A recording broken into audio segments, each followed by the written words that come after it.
Welcome back to another exciting episode of Advantest Talk Semi. On today's episode, we'll explore how digital twins, virtual replicas of reality, are being harnessed within electronic design automation, EDA, to push the boundaries of what's possible in chip design and manufacturing.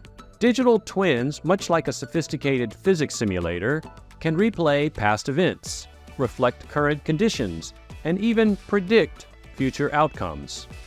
Meanwhile, EDA is the essential software suite for designing, simulating, and verifying complex integrated circuits, forming the backbone of modern semiconductor innovation. The convergence of these two powerful technologies is where today's conversation will focus. But before we launch into today's episode, I have some exciting news to share with our listeners. Joining the program as a new co-host is Mr. Don Ong, Director and Head of Innovation for the Advantest Field Service Business Group. Don is a driving force behind the strategic development and implementation of innovative solutions at Advantest. His role involves identifying emerging technologies, leading cross-functional innovative projects, and fostering a culture of continuous improvement. His work includes close collaboration with internal teams and external partners such as startups and universities, and third parties, which you'll hear more about in upcoming podcasts, so be sure to watch out for that. Together, Don and I will be diving into the latest trends and innovations in the semiconductor industry. So Don, want to say a quick hello to the listeners? Thanks, Keith. Hi, everyone. Happy to be here. Don, welcome to the show. In this episode, we'll uncover how Siemens EDA is pioneering the use of digital twin technology to revolutionize semiconductor design and testing. We'll discuss how these digital twins are created, how they continuously evolve through real-time data, and the transformative impact they have on improving product quality, accelerating time to market, and achieving sustainable manufacturing. To guide us through this journey, we're joined by two esteemed experts from Siemens. Ron Press, Senior Director of Technology Enablement at Siemens. Welcome to the show, Ron. Thank you, Keith. Happy to be here. Glad to have you. And Marc Hutner. Marc is the Director of Product Management for Yield Learning Products at Siemens, where he plays a crucial role in enhancing yield learning and silicon debug processes. Welcome, Marc. Thanks, Keith, and it's a joy to be back on the show. Yeah, I think this is your third time now? Yeah. All right, let's go. We wanted to kick things off, Ron, with just bringing the listeners up to speed on the evolution and history of EDA. So EDA's been around 50, 60 years. Walk us through that and bring us to the present of how Siemens thinks about and looks at EDA presently. When semiconductor technology first started, the devices were pretty simple, and you had a function the device is supposed to achieve. As devices became more and more complex, it became pretty difficult for an engineer to figure out how to make a set of sequences and patterns so we can test this device to make sure it was manufactured okay and there's no defect within it. So decades ago, someone came up with this idea of scan technology, because the complication of a semiconductor design is usually it takes you many tester clock cycles to be able to get from an input pin to an output response. And in today's world, it's millions and millions of cycles. So the idea was we convert all of the registers, which are flip-flops or latches, into controllable and observable elements. We call these elements a scan cell. So in test mode, we can control it and shift into it. And then we line them all up as giant shift registers, and these we call scan chains. So with these scan chains, we can put the circuit into a test mode and load up, in today's world, millions up to hundreds of millions of controllable points, and be able to load the values you want from a tester, and then be able to capture the functional response, and then unload those values and see is there a potential defect or not. What this enabled was, instead of having to know this entire really complex semiconductor design, we break the design into these loadable scan elements and then simple combinational logic between it. And we call this structural designed for test. So we're not actually testing the overall function with our scan test. We're breaking it into these pieces and testing the structure. And if the structure works, the overall design's going to work. By doing this, we can do automatic test pattern generation, or ATPG. And with ATPG, it's pretty easy for tools to get 99% detection of all these potential defects. And for the modeling, for us to be able to figure out what are these patterns we need to make and load in these values with the scan cells, we do a very simple digital twin of what's a real defect look like in semiconductor. And the first digital twin modeling, fault model, was just a stuck at a 1 or stuck at a 0. And then as manufacturing and tolerances kept evolving, we realized we needed to have more dynamic fault models. So we're looking for some type of a transition defect, whether it's a gross delay or even a small delay, a more subtle defect. And then we start modeling other types of conditions such as opens and bridges. You mentioned something there, digital twin, which is the focus of today's podcast. So I want to understand first, what is a digital twin? Digital twin is really this virtual representation of a physical system that allows you to do all these kinds of real-time or monitoring or optimization kinds of experiments. So it's how do I represent this physical system into a simulation? And the question becomes, at what level do you make that simulation work? So what Ron was describing was really at the chip level in the context of how do I test it? So you make this model that says, what are all the latches, the ands, the ors, the combinational logic in the device? You could very easily make a digital twin of a higher order system. So your digital twin could be the tester talking to the device. And there you would have the test program stimulating the device, and we would have a larger order simulation looking for different kinds of faults. Maybe something like test flow would be a good example of that, and complex decisions. Now, for larger systems, people are doing this for factory floors or assembly of higher level products. So another example of this is there's some really good videos of the Boeing 777 where they were looking at how do we construct a plane and all the interference and all the modeling that would go along with it and the conditions. So it could be thermal, it could be other effects as well. So there's lots of conditions. It's really what is the goal of the models that you want to get, and then really mitigating that risk of these systems. Our Siemens CEO, Roland, spoke at CES, and he mentioned digital twin and sustainability. And part of that talk, and there's a TED Talk that has our digital industries CEO, Cedric, where he talks about how sustainability is a key initiative within Siemens. And to help with sustainability, we can use a digital twin. And even at a high level, we're modeling something physical. So instead of having to take physical resources, spend time doing experiments with physical resources, changing, re-experimenting, and taking a big period of time to get to a solution, with a digital twin, we can do this modeling virtually in software and get to a solution much faster and not waste resources. And that's the type of thing we can do within the DFT and test world, because with scan diagnosis, it's basically a digital twin for failure analysis. So instead of having to take a physical device that's failing and look at it and try to figure out what's going wrong inside it, we can do a virtual failure analysis using our software. And when something fails on the tester, we'll look at the results, we'll figure out, because we have these hundreds of millions of scan points, we can figure out pretty precisely where that defect likely occurred from. And then we can do this on millions of devices within several days. So with all this information, this is a great, vast piece of data that we can now apply machine learning to find out, are there systematic yield limiters that are hard for us to recognize? So a digital twin, like you mentioned, is a replica of a physical system in the digital world.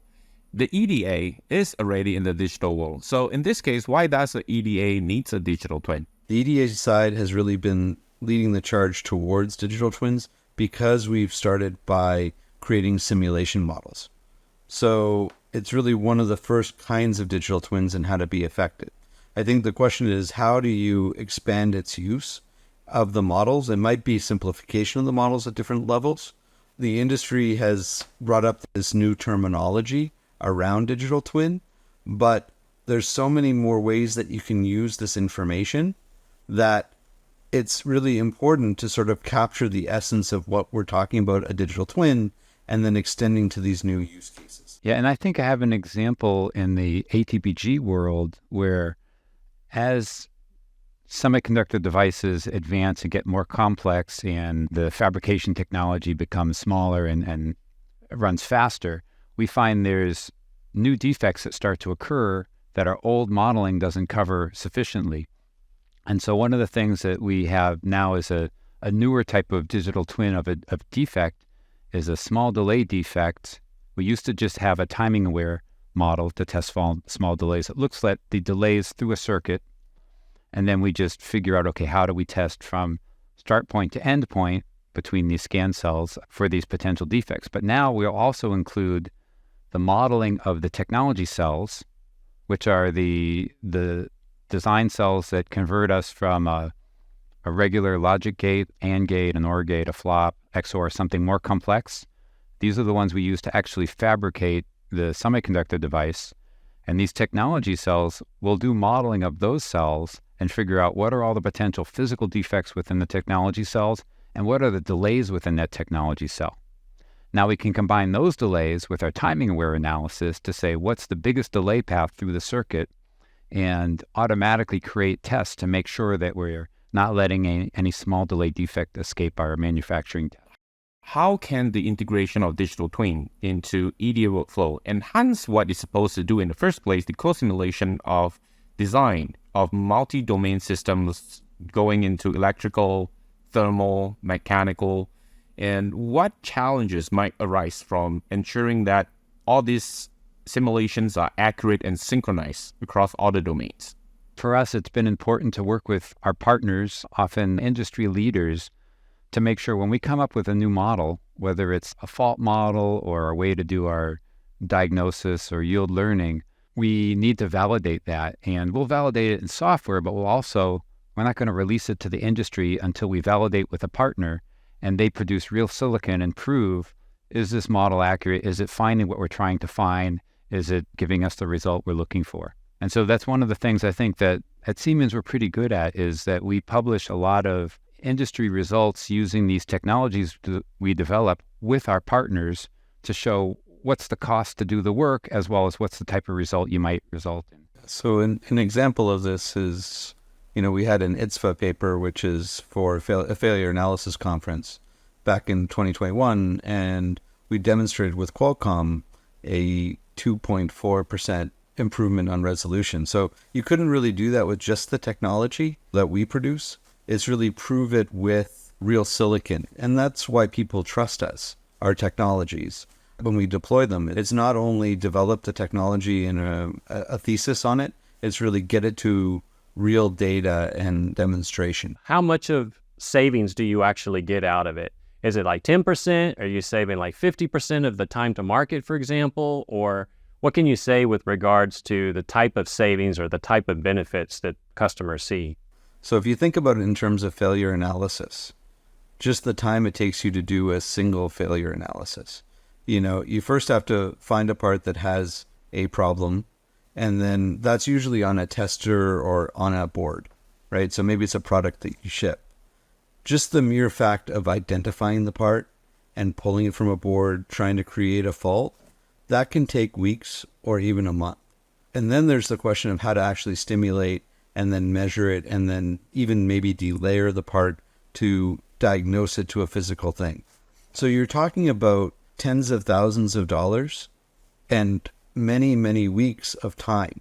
And that's if you get lucky. And most of the time, it's about 50% of the time, you'll get fault not found from those. So you really find a collection of parts that kind of have similar failure signatures and hopefully get one of them. So it really does affect your time to market. In certain markets, like automotive, where they have a policy that says, it's ISO 26262, that says, okay, within a certain number of weeks, you have to get to a root cause.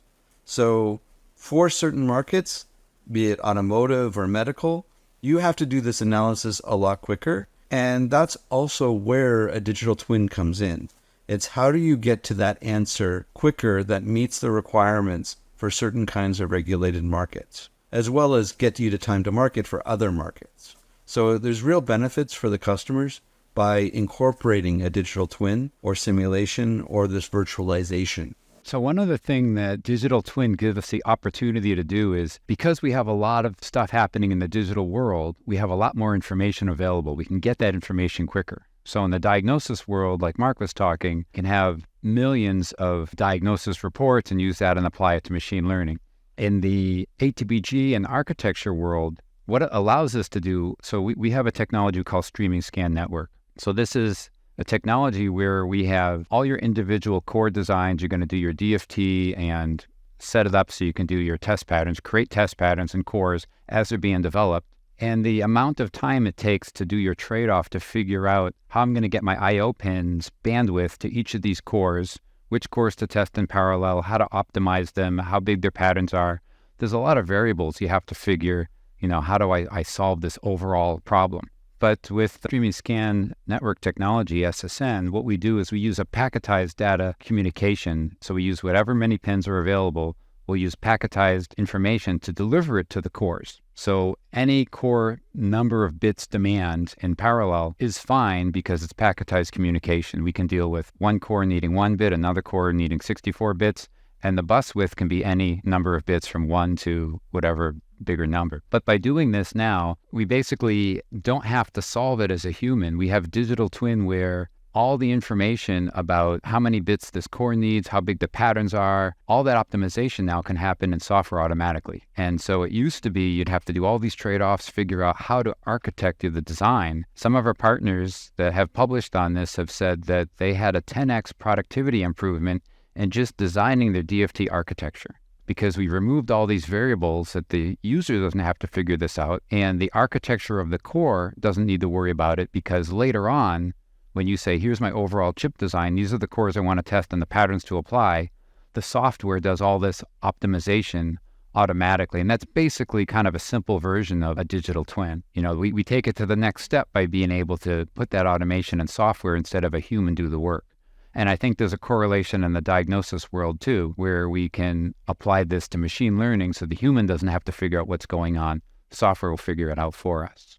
How does that digital twin in a factory setting interacts with the digital twin within EDA, and how does that help enhance the whole data transfer, and how do you use that kind of data?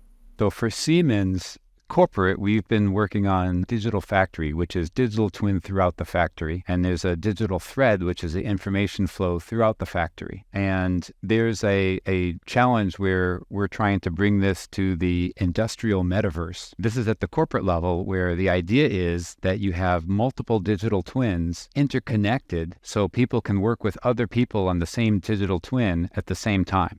This is industrial metaverse, and this is something that Roland spoke about, our CEO. Now, within EDA, we have the idea of putting together an AI information data lake, which is at a company site, we'll have the different tools that we provide be able to share vast amounts of information, this digital twin information, simulation information, across different tools. This doesn't exist yet.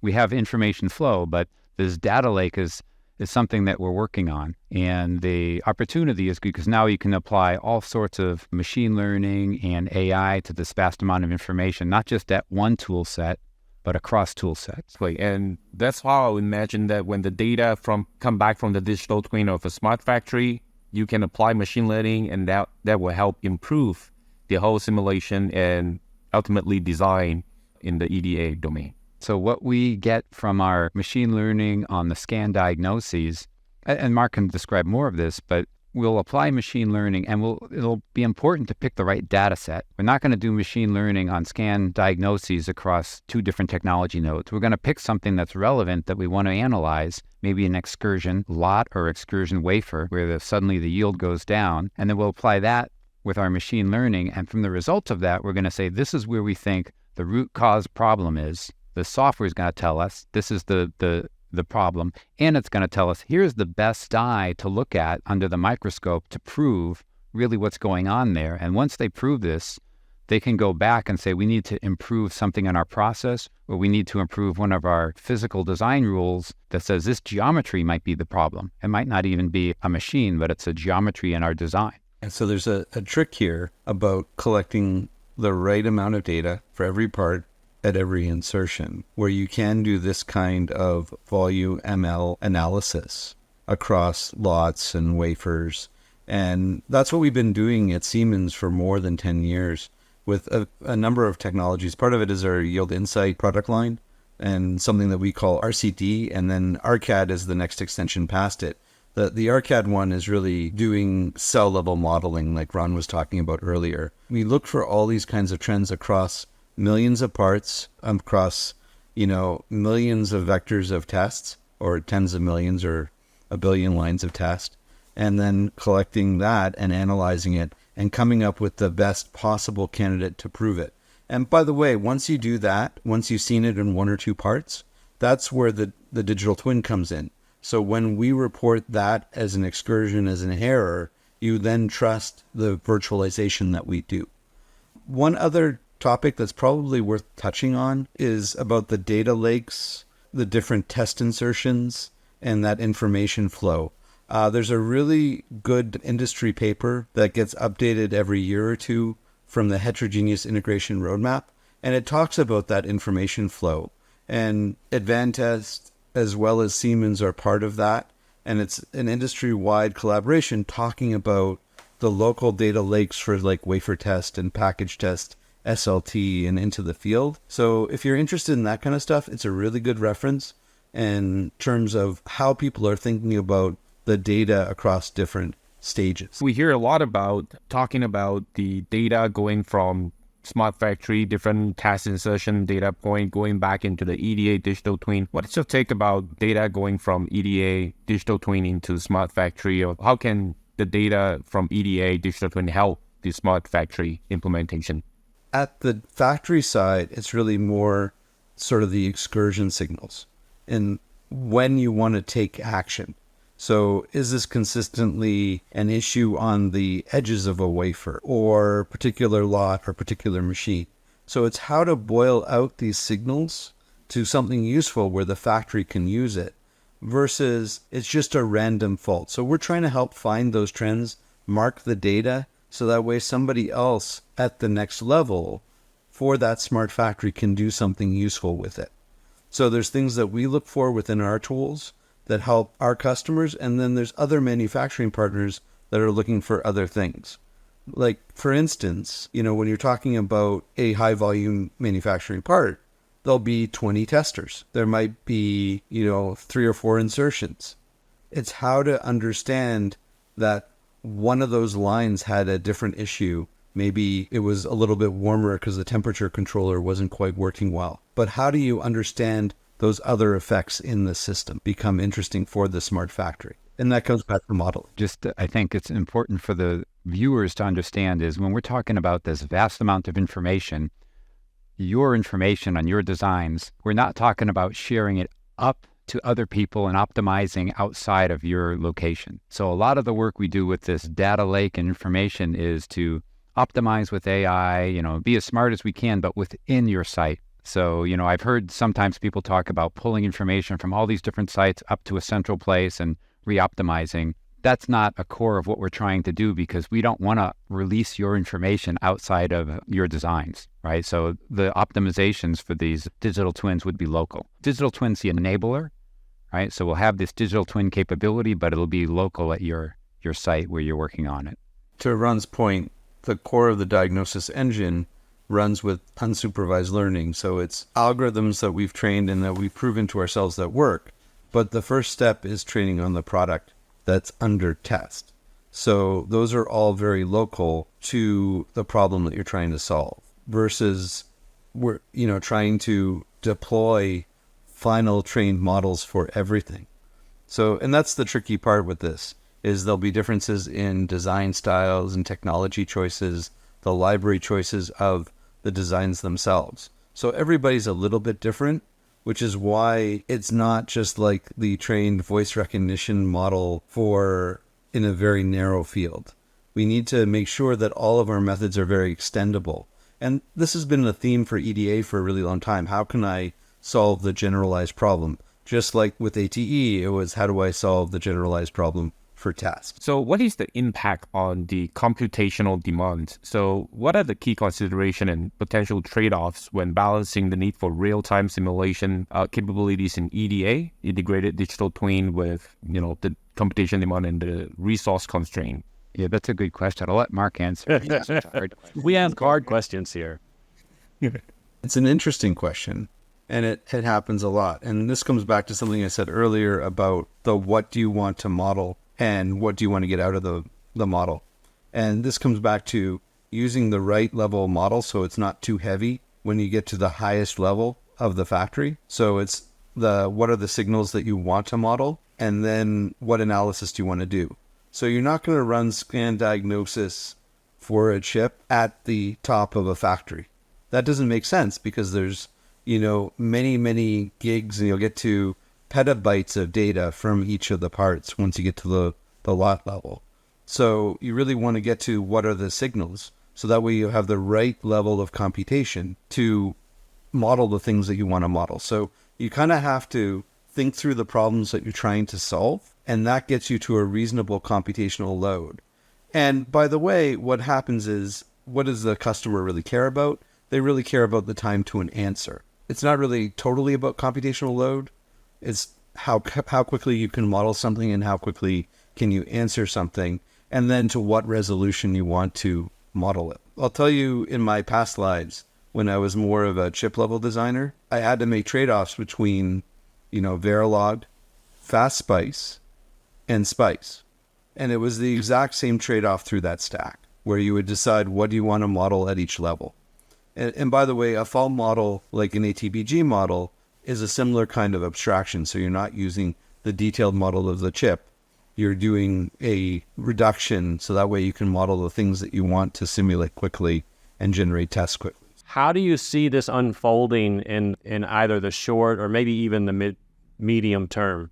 So I think one way to look at it too is, as semiconductor design gets more complicated and more complex, EDA has to work at a little bit higher level of abstraction. Now, what we're doing inside might be more complicated, but we have to make it a little bit simpler for the user to be able to get their work done within the same schedule or a shorter schedule. So always trying to bring you to a simpler, higher level of abstraction. That's one of the primary goals. And one of the things that we see moving forward, I mentioned this data lake between the different EDA tools, not just DFT tools or yield tools, but embedded analytics, other tools. Will be sharing more information across this data lake. And that's going to give us more opportunity to apply AI. That's not all worked out yet, but some of it exists, but there's more opportunities there. The other is when we take new methods that are efficient, such as the streaming scan network as a packetized data delivery. So we can expand that to not just be scan test, we can expand that to be loading up all sorts of constructs throughout the design. So it's a high-speed bus that's already available. So we'll be building on top of some of these existing features, more capabilities, and internally it might be more advanced having a packetized data delivery, but externally you have some target, and then we in software figure out how to deliver it through these methods that we have already. And that goes with 3D designs. They're getting more popular, there's more complexity in them, but we're using these kind of structural, simple methods like SSN and IJ tags, a plug-and-play technology that we already embed. We use that as some of the foundation for how we're supporting 3D. And so all this information, all the patterns, everything else, it's available, it's modeled, and we're just going to be smart about how we apply it, make it easy for the user to retarget their intent and their patterns to the 3D stack. So taking it one step further, of the short term and the medium term, it's really how Siemens and Advantest are working together. There's examples of this right now with something like SSN, where we're providing and jointly developing test methods to take advantage of that network and really do the adaptive test, and things like on-chip compare and what do you do for the data collection. Now, these chips are getting more complex with more and more cores. There's different voltage rails. There's optimization of voltage rails for performance. It's really how we're capturing this information and how it's being used in the test program to do adaptive testing and collecting the right information and testing in the ways that provides ROI. The point about working together is getting these workflows together so you can very quickly get from these test program chunks that we're developing and actually implementing it in a test program and getting to the customer goal of really, how do I get bring up in the smallest number of days possible? Because that brings you to time to market and time to ramp. And that's the thing that our customers, our joint customers, care about, is they want to make sure that they get the highest possible coverage to not let bad parts out, but they also want that time to ramp to be as short as possible and get to that data collection and characterization. And that's another area where my group is responsible for silicon bring up and yield learning for that reason. It's all about the data, the structures, and how they get used. I want to thank you, Ron and Marc, for taking us through this exciting journey of the intersection between EDA and digital twins. I, for one, learned a tremendous amount, and I also want to give a nice shout out to our new co-host, Don Ong. Thank you for joining the show and looking forward to a future podcast with you. And that does it for another episode of Advantest Talk Semi.